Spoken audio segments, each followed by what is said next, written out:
lot of talk around SaaScoplyse all around the media these days, around the precipitous decline in some of the software stocks, some of the leading software companies in the world, actually, the likes of Microsoft, Adobe, Salesforce, to name a few, that have dropped upwards of 25 to 30% over the last 1 year. And some companies have even dropped more than 50% from their all-time highs and are trading at very attractive valuations.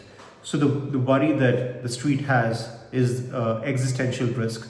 Is the business going to go completely out of favor and the business is going to decline so much so that it's going to go to zero at a point in time, not so far out in the future?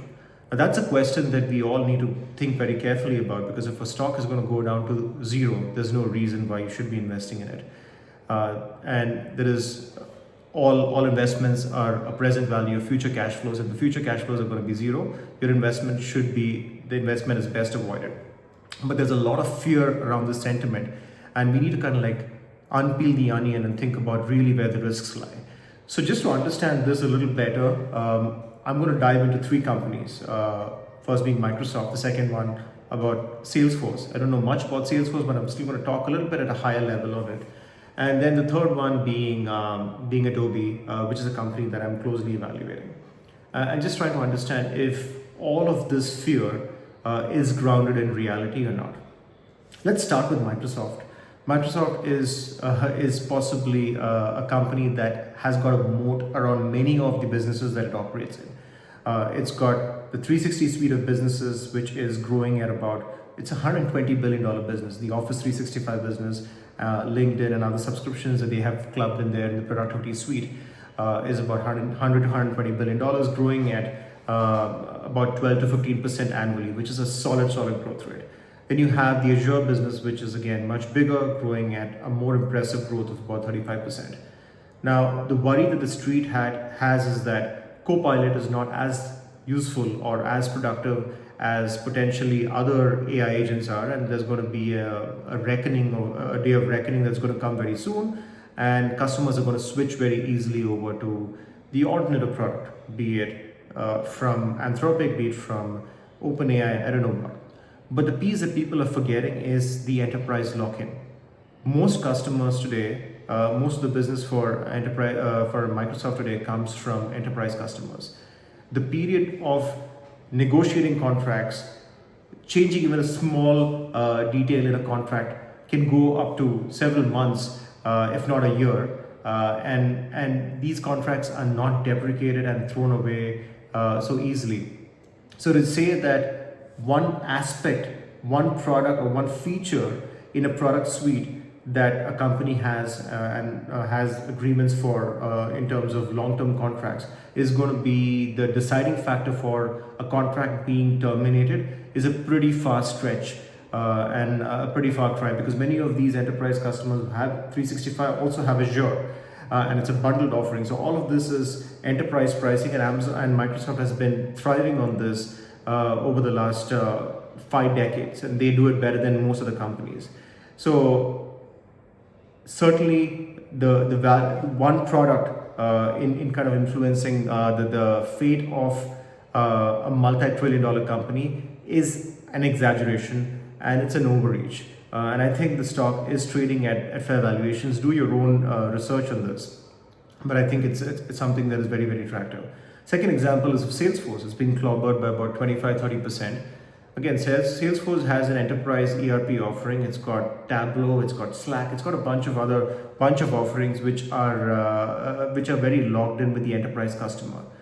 Just because there is potentially a smaller company that's going to come in, it might not adhere to the same standards of security, of enterprise readiness, let alone the multiple or hundreds of cycles that these companies have had in terms of negotiation with their procurement teams, that they would be able to recreate and actually deprecate it over a span of a couple of weeks or a couple of months. So the chances of that happening, again in the case of Salesforce, is fairly low. The third example is Adobe. Adobe is trading at a 10-year low in terms of market valuation. Adobe has a very strong lock-in with the professional customers and with the creatives who are working in companies and in design and marketing companies. There's a lot of talk around Adobe's subscription price being high, $100 to $120 a pop per month, which is very expensive. Yes, it's going to be very expensive for the average Joe who is not a professional designer. I'm going to be using a Canva or a Figma, or I'm going to be using some kind of a free tool that's available, that's going to be available at a fraction of the price. But for designers, Adobe has a stranglehold on them because it's almost like a design language. It's the language which and the standards that Adobe has set, which all of these designers have been following for several decades now. To change that overnight just because there's going to be a more efficient tool coming is a far cry from what's going to happen. And moreover, the fear is so overblown that the stock has already been pounded. This is a time that we need to go in and carefully evaluate what's going to happen and what's not. So for example, in the case of Adobe, you have you definitely are going to see some pressures coming through in terms of the seat count. The conventional SaaS businesses based on seat count, based on selling a certain number of subscription tickets, and you having clear line of sight into what the revenue for the company is going to be for that specific year or for a 2-year period, whatever the length of the contract that is. But now what's going to happen is that companies will have to earn their dough.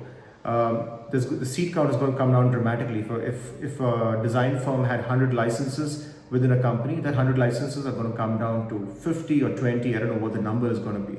But the question is, will Adobe be able to effectively integrate adequate AI services within their portfolio, within their suite of offerings, to make a claim that, hey, you can actually do whatever you did with 100 licenses 2 years ago with 20 licenses today. But we're going to be offering you much more in terms of productivity, in terms of these AI credits. So you will have to kind of like, we'll be dialing for dollars because, hey, you're going to be spending 80 less employees. You're going to be much faster in your turnaround time. Your top line is going to be more efficient. Your bottom line is going to be more efficient. So share some of those gains with us. The contrasting view from the company, the marketing agency, is going to be that, hey, I have so many of these alternate companies that are offering me these products at a much lower cost. It really doesn't make any sense for me to switch. It really doesn't make any sense for me to continue paying these high subscription fees. So there's going to be a back and forth between these companies, and eventually what is going to happen is that these large companies, the designer lock-in that they have, is going to result in a lowering of prices. So there's going to be a downward pressure on margins. They're operating currently at 90% margins, so I'm expecting those margins to come down to somewhere in the 70 to 80 range in the short term. But the big question or the worry that we have is AI revenue, the incremental revenue, really going to kick in?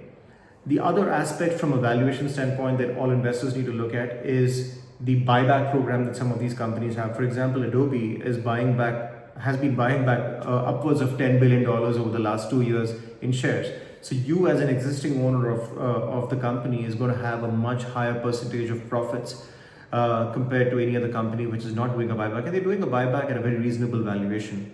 Granted, there are headwinds in the business. And the piece that is, there is fundamental dissonance between what Wall Street is doing and what it's saying is very clearly evident in its EPS estimates for the next few years, right? The EPS, earnings per share estimate for Adobe is somewhere in the $30 range, if I'm not mistaken, in the next 4 years, from about $16. Actually, it's currently around $16.7. It's going to about $29 in 2030. That's a significant jump. So if that's going to be the dramatic increase, almost a 2x in EPS in a 4-year time period, why is the stock dropping like a rock? So you need to take some of the analyst opinions with a pinch of salt, or sometimes with a truckload of salt. Do your own evaluation. It doesn't mean that any company that is spending gobbles of money in doing an infrastructure play like these hyperscalers are doing is the only way to go about it. Sustainable competitive advantages can come with enterprise lock-ins, can come with effectively using AI and improving their application or improving their service. So my only 2 cents to you in making an evaluation on these SaaS companies is to very carefully evaluate what your worst case scenarios with these companies are going to be. Is it going to be existential risk? Is it going to be a downward pressure on margins, on revenue? Bake that all in, do an evaluation, a fair model evaluation, and I'm pretty confident that many of the companies after that thorough evaluation will come out to be pretty attractively priced given where they're trading at now. That's it for today. See you in the next one. Take care.